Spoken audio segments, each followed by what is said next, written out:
Apa kabar pemirsa di rumah? Jumpa lagi dengan saya Nurul Chandrasari Maskuri dalam acara Bintang Revolusi Bicara. Kali ini judul yang akan disampaikan adalah sekilas tentang NKRI dan sistem musyawarah mufakat dalam negara kebangsaan dengan narasumber Insinyur Haji Agus Salim Harimurti Qodri, PhD. Mari kita saksikan. Dari rukun tetangga dan rukun warga ini dengan musyawarah mufakat berjenjang ke atas akan terbentuklah apa yang disebut institusi terbesar dari bangsa Indonesia yang disebut Majelis Permusyawaratan Rakyat. Dari Majelis Permusyawaratan Rakyat inilah kita akan menyebut sebagai lembaga tertinggi negara, karena Majelis Permusyawaratan Rakyat sebagai lembaga bangsa pada saat melaksanakan secara penuh kedaulatan rakyat, dia akan menjadi lembaga tertinggi negara. Dengan produknya adalah menetapkan undang-undang dasar dan garis-garis besar haluan negara, serta menetapkan seseorang menjadi Presiden RI dan Wakil Presiden RI. Jadi artinya musyawarah mufakat itu bisa dilakukan sampai ke tingkat yang terkecil? Dari mulai tingkat terkecil sampai tingkat yang terbesar. Bisa lebih dijelaskan bagaimana sistem tersebut? Jadi dari RT RW itu kita berangkatnya dari keluarga malahan. Keluarga bermusyawarah untuk yang dikenal dengan sistem lumbung dari Mas Agus ya? Nah, bagaimana bisa dijelaskan? Nah, dari keluarga itu setiap keluarga melakukan musyawarah untuk mufakat, menetapkan kepala atau ketua RT. Setelah ketua RT terbentuk, ketua-ketua RT ini bermusyawarah untuk mufakat mengangkat seseorang menjadi ketua RW. Dan ketua RW ini kemudian bermusyawarah untuk mufakat menetapkan ketua lumbung. Dan ketua lumbung ini berkumpul bermusyawarah menetapkan anggota Majelis Permusyawaratan Rakyat di daerahnya. Jadi MPR ada di setiap daerah wilayah ya? Sehingga Majelis Permusyawaratan Rakyat keanggotaannya tersebar di seluruh wilayah Republik Indonesia. Tetapi mereka punya kewajiban sekurang-kurangnya sekali dalam 5 tahun berkumpul di ibu kota negara untuk melakukan sidang. Apa itu? Pertama, menetapkan undang-undang dasar dan garis-garis besar haluan negara. Kedua, menetapkan Presiden RI dan Wakil Presiden RI. Lalu untuk yang tadi kan kalau nggak salah saya pernah dengar tentang di lumbung itu juga tentang apa anggaran biaya rakyat. Nah, setiap anggota lumbung nantinya mereka diminta untuk menyusun rancangan hidupnya 5 tahun ke depan. Bila ada orang bertanya, kenapa kok 5 tahun ke depan? Karena kebijaksanaan politik di negeri ini adalah 5 tahun. Sehingga dari rancangan hidup untuk setiap kepala keluarga yang menjadi anggota lumbung tadi, bila dikumpulkan dalam satu lumbung, itu akan menjadi anggaran pendapatan belanja rakyat untuk setiap lumbung. Dan setelah anggota MPR terbentuk dan kemudian bersidang di ibu kota negara, maknanya di Jakarta, anggaran pendapatan dan belanja rakyat dari setiap lumbung di seluruh Indonesia itu akan ditetapkan menjadi anggaran pendapatan belanja rakyat Indonesia sebagai landasan anggaran pendapatan belanja negara ditetapkan. Luar biasa sekali ya sistem musyawarah mufakat. Artinya kita tidak perlu membentukkan lagi partai di Indonesia. Partai itu sangat jelas tidak dibutuhkan di Indonesia dengan sistem bangsa dulu terlahir baru negara dibentuk kemudian. Karena partai itu berlaku untuk sistem, untuk satu tatanan yang negaranya dibentuk terlebih dahulu, baru bangsanya dilahirkan. Misalnya contohnya Amerika, negara dibentuk dulu, baru bangsanya dimerdekakan. Negara Amerika adalah fondasi dari United States of America. Jadi di sini negara memiliki institusi terkecil namanya partai politik, dan institusi terbesarnya namanya pemerintahan negara. Sehingga bila sistem ini digunakan, orang menyebut sebagai sistem demokrasi. Demokrasi sistem ya. Ya, tetapi kalau untuk seperti NKRI, bila dilaksanakan dengan bangsa dulu terlahir, baru negara dibentuk, sistem yang dijalankan bukan sistem demokrasi, tapi sistem kebangsaan. Makanya founding father kita menyatakan bahwa NKRI adalah negara kebangsaan, bukan negara demokrasi. Dan ini sangat jelas dari pasal 1 ayat 1 Undang-Undang Dasar 45 yang ditutup di dalam pasal 1 ayat 2 Undang-Undang Dasar 45 yang disahkan pada tanggal 18 Agustus 1945. Pertama, pasal 1 ayat 1 Undang-Undang Dasar 45 menyatakan bahwa negara Indonesia adalah negara kesatuan yang berbentuk republik. Kemudian di dalam pasal 1 ayat 2 bahwa kedaulatan adalah di tangan rakyat dan dilaksanakan sepenuhnya oleh Majelis Permusyawaratan Rakyat. Dan Majelis Permusyawaratan Rakyat ini adalah lembaga bangsa, sehingga founding father kita menyebutkan negara kesatuan di dalam pasal 1 ayat 1 sebagai negara kebangsaan, karena fondamennya bangsa. Dan lembaganya itu yang disebut MPR adalah lembaga bangsa. Dan pada saat lembaga bangsa ini melaksanakan kedaulatan rakyat secara penuh, MPR disebut sebagai lembaga tertinggi negara. Yang terkecilnya adalah RT RW. RT RW yang terkecil. Jadi jelas yang didukung oleh keluarga, kakak. Jadi artinya sistem RT RW itu berjalan ya, sehingga akhirnya akan ada kesibukan di masing-masing wilayah negara ini ya. Tidak perlu sibuk lagi di pusat begitu. Ya, artinya gejolak atau fluktuasi politik. Politik itu maknanya strategi untuk mencapai tujuan. Fluktuasi dinamika politik akan tinggi di daerah-daerah pedesaan-pedesaan, sehingga rakyat desa akan menjadi orang-orang yang pandai. Jadi nanti gejolak politiknya berubah. Kalau negara demokrasi bergejolaknya ada di pusat-pusat kekuasaan, maknanya di kota-kota besar, khususnya di ibu kota negaranya. Tetapi kalau negara kebangsaan, gejolak dinamika politik yang tinggi ada di seluruh wilayah secara merata, artinya di daerah pedesaan. Sehingga pada saat dia mengalir ke ibu kota negara, kondisinya sudah stabil, tidak ada gejolak lagi.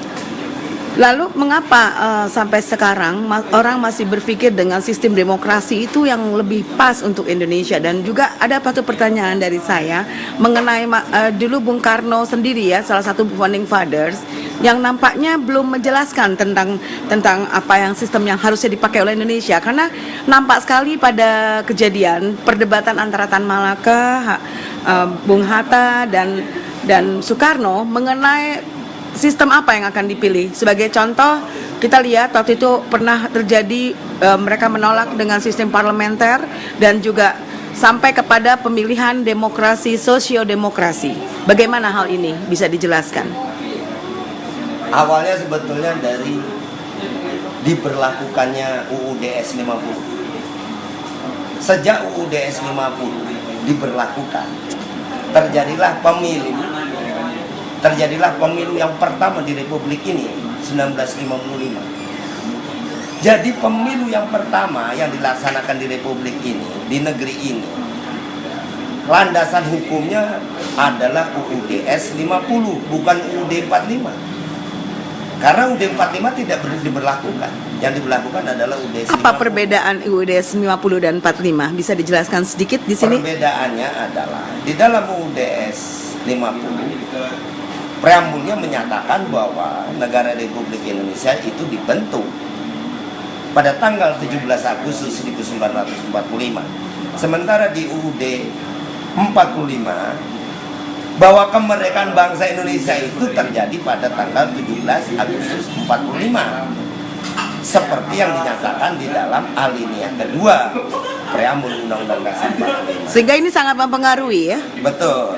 Dan kemudian di alinea ketiga pun itu jelas bahwa gitu kemerdekaan bangsa Indonesia ini dinyatakan pada tanggal 17 Agustus 45. Gitu. Nah, ini bedanya antara UDS 50 dengan UDS 45. UDS 50 dengan UD 45. UD 45 tidak menyatakan negara Republik Indonesia dibentuk pada tanggal 17 Agustus 45. Tetapi kemerdekaan bangsa Indonesia diraih pada tanggal 17 Agustus 45.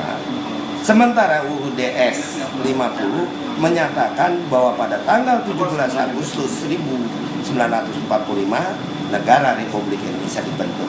Sehingga bila mana kita menggunakan UUDS 50, maknanya seakan-akan NKRI terbangun dari negara dulu dibentuk baru bangsa dilahirkan.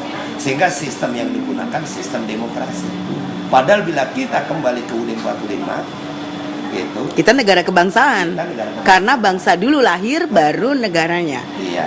Itu Mengapa bisa terjadi demikian? Apakah ini ada sesuatu yang dibalik ini, ada yang katakanlah konspirasi atau apa? benar sekali. Dunia tidak menghendaki bahwa NKRI ini sebagai negara kebangsaan yang hanya satu-satunya. Bisa dibuktikan bahwa ini hanya satu-satunya di Bisa. dunia. Banyak orang menyatakan Israel juga negara yang dibentuk dari bangsanya dulu. Tidak. Israel itu negaranya dulu dibentuk, baru bangsanya dilahirkan. Itu yang dikerjakan oleh MacArthur. Nah, oleh karena itu tidak ada di dunia satu tatanan sistem membangun kehidupan berbangsa dan bernegara yang bangsanya dulu dilahirkan baru negaranya dibentuk, gitu. Kecuali hanya satu-satunya Indonesia yang disebut NKRI. Ada yang sebelumnya itu yang disebut negara Romawi. Bangsa Romawi itu terlahir lebih dulu, baru negaranya dibentuk. Tapi ini sudah hancur. Jadi artinya dulu pernah ada, tapi beda juga ya. Betul. Karena juga kerajaan ya bentuknya Iya, ya. dan itu akhirnya juga kerajaan Romawi.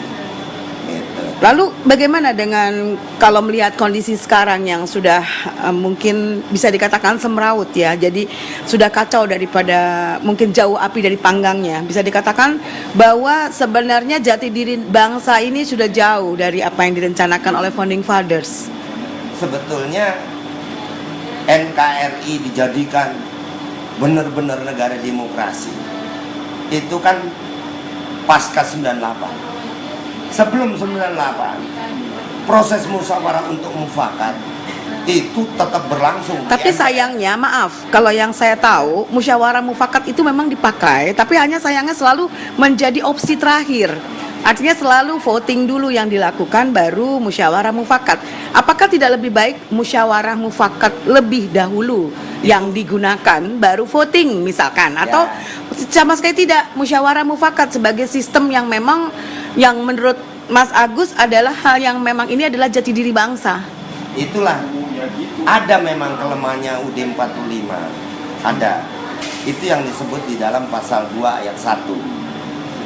Bahwa MPR terdiri atas anggota-anggota DPR ditambah utusan daerah dan utusan golongan yang ditetapkan menurut undang-undang. Ini bahwa MPR dan DPR ini sebetulnya satu lembaga yang tidak bisa menjadi satu. Karena MPR adalah lembaga bangsa dan DPR adalah lembaga negara.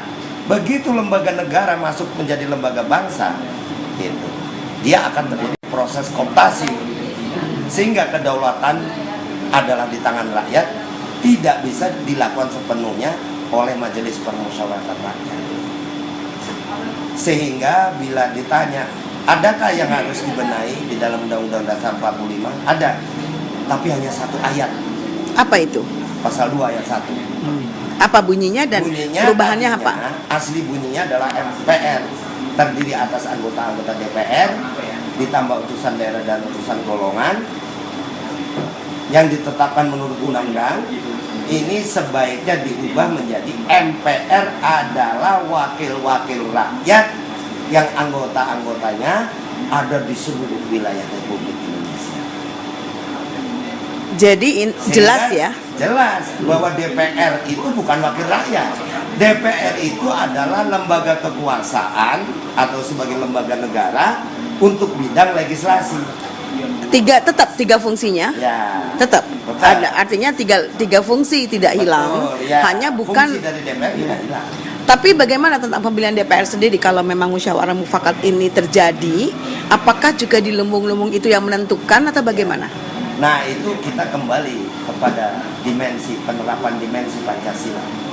Dimensi Pancasila itu bahwa di dalam membangun kehidupan berbangsa dan bernegara, negeri ini hanya memiliki satu pemimpin menurut Undang-Undang Dasar 45, yaitu Presiden RI pasal 4 Undang-Undang Dasar 45. Dan satu pemimpin itu didukung oleh 10 institusi untuk bergotong royong.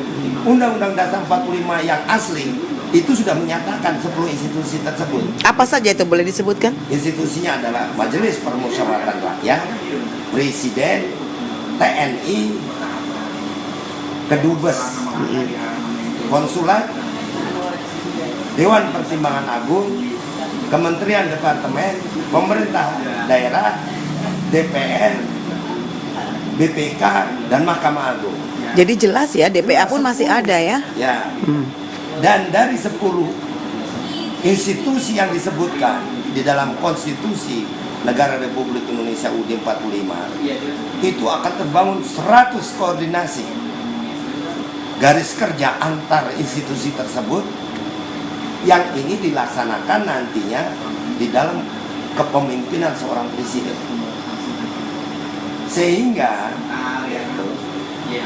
terbangunlah institusi-institusi ini yang didasarkan kepada suara bulat atau didukung oleh 1000 manusia yang bermusyawarah yang disebut sebagai Majelis Permusyawaratan Rakyat.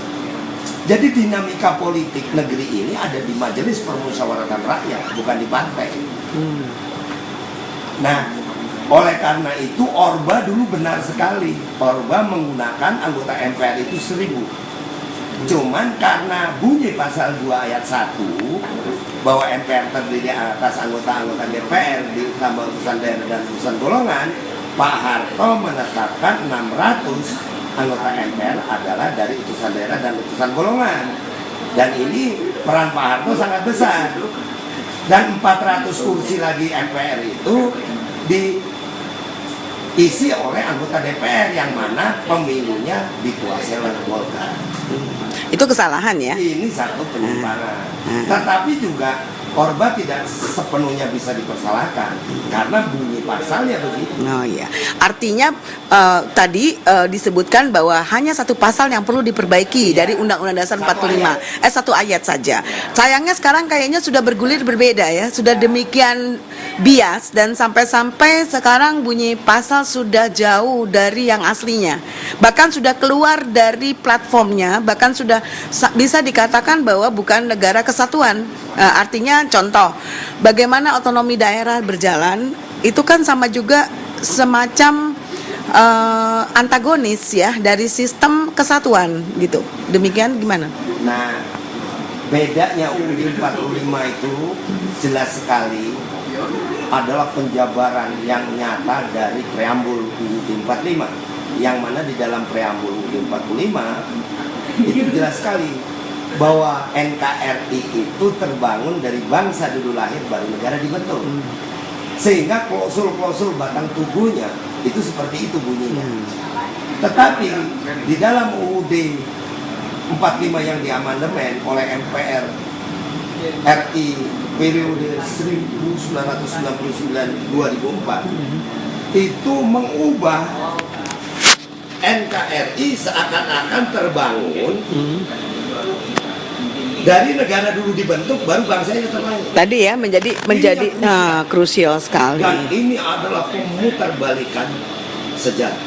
Artinya ingin memaksa bentuk demokrasi tetap berdiri di negara yang seharusnya bukan dengan demokrasi sistem. Betul. Jadi dengan UUD 2002 tadi, NKRI telah dijadikan sebagai negara demokrasi. Padahal UUD 45 ini menyatakan, artinya bahwa NKRI itu negara kebangsaan. Apa sih yang ditakutkan dari bedanya menjadi negara demokrasi dan negara kebangsaan? Bisakah dijelaskan lebih detail kenapa kita tidak bisa memakai sistem demokrasi di negeri ini? Kita kembali lagi kepada budaya, pola berpikir bangsa ini, rakyat kita. Rakyat kita itu tidak mengenal yang namanya voting.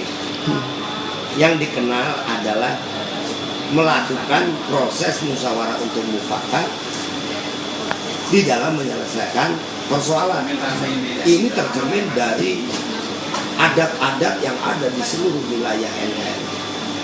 Mereka tidak melakukan voting, tapi mereka melakukan proses musyawarah untuk mufakat.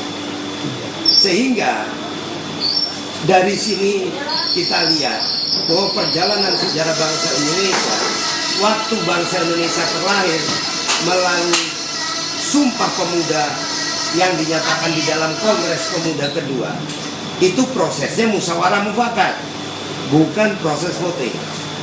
Artinya bangsa Indonesia terlahir dari proses musyawarah untuk mufakat. Kemudian Pancasila ditetapkan sebagai dasar Indonesia merdeka pun melalui proses musyawarah mufakat pada tanggal 1 Juli 1945 di dalam persidangan BPUPK.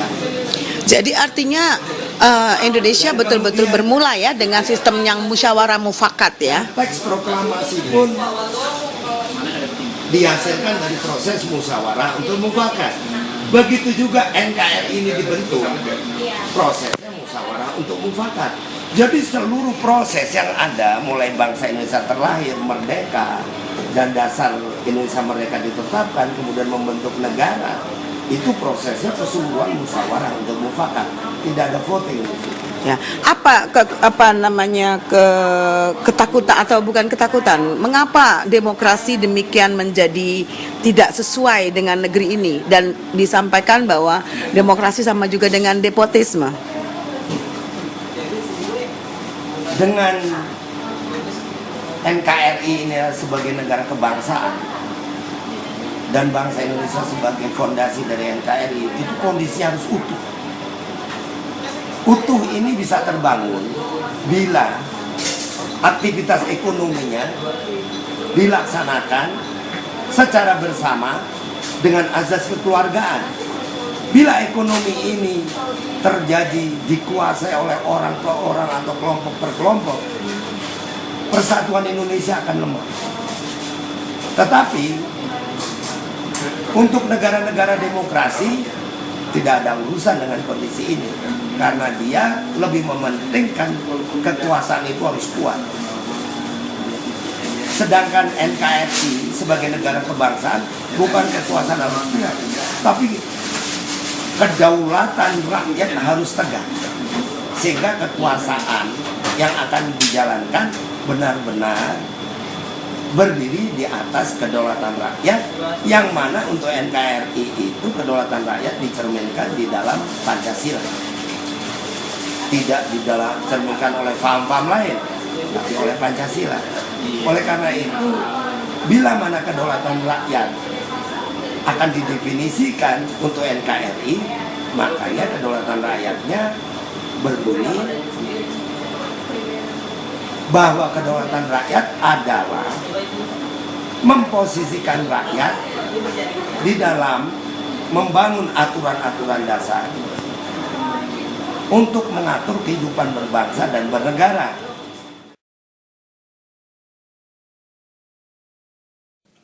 Demikian tayangan kami dalam seri Bintang Revolusi Bicara dengan narasumber Insinyur Haji Agus Salim Harimuti Qodri, PhD. Saksikan tayangan kami dalam sesi-sesi berikutnya.